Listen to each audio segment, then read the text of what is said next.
Bueno, em toca a mi. Bona nit.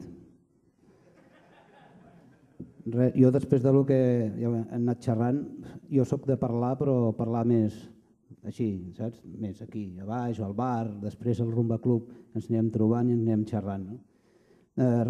Nosaltres una cosa, seguint amb el tema dels periodistes, fa molta gràcia que quan vas a entrevistes als llocs arribes i et pregunten, la primera pregunta que em fan és d'on ve la rumba, no?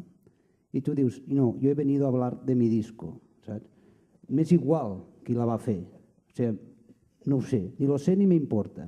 El que vull és, jo estic fent rumba, la faig d'aquesta manera, la faig a la meva, serà millor, serà pitjor, la faig com vull, com m'agrada fer-la, i llavors és el que vinc a parlar aquí. Per què un home, si és un rockero, va a una entrevista, no li pregunten qui inventó el rock? Si un que fa reggae no li pregunten quan arriba allà, ¿quién inventó el reggae? No, le preguntan qué tal, cómo va, cómo es de tu vida, qué has hecho aquí, esta canción que cuenta, lo que sigui. No? Per això una mica també una mica de canya el que seria el periodisme, no? El que són els periodistes que, no sé, sabeu que no tenen més preguntes. Ai, ai, ai, ¿y por qué ese ai, ai, ai? ¿Qué nombre tan jeje? ¿Por qué os dieu ai, ai, ai? No, o sea, no, busca un poco más allá, ¿no? Busca en la música misma, donde está. Jo faig música, no m'he posat aquest nom, és el menys important, entens? Una mica per la canya el que seria el periodisme que tenim aquí, no? I l'altre seria que tot això està molt bé, tenim Rumbacat, que això ho treballarem, el que vam fer amb Rumbacat suposo que es podrà afegir al que estem fent ara, aquesta plataforma, afegirem tots aquests punts que jo crec que molts d'aquí són vàlids i molts coincideixen.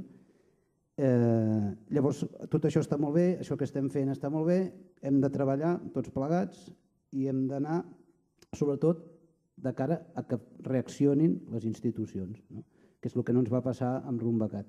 No vam tindre cap mena de recolzament, un recolzament mínim, i va ser impossible tirar això endavant. Llavors és qüestió que realment tot això que fem realment tingui aquesta repercussió. Sembla que ara, per lo que sigui, on que estem en un bon moment, digue-li com vulguis, sembla que ara això pot funcionar i pot ser que reaccionin i que realment ens deixin treballar. Perquè el fumut de portar un projecte així endavant és això que fem nosaltres, ja ho sabem fer. Nosaltres sabem fer rumba, estem aquí per això, però el que ens costa és el pont amb les institucions i que ells donin suport real a això.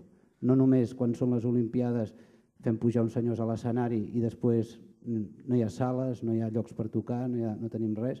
És molt fàcil, vull dir, si volem que la rumba, la música en general, ha d'estar al carrer. Llavors ha d'estar al carrer, hi ha d'haver locals. A Gràcia, quins locals hi ha? Hi ha el Rumba Club, però el Rumba Club com a local rumbero, perquè el Charlie ha fet bona feina, però el local en si podíem trobar llocs més rumberos del que seria l'entorn i així. No sé. Després anem a treballar, treballem-ho i presentem-nos i sobretot fem això, que tinguem clar que hem d'anar de cara a que ens apoyin les institucions. I ens veiem a la Jam Session i treballem aquesta tarda a les meses de treball. Si voleu dir alguna cosa. Que hi ha un micro.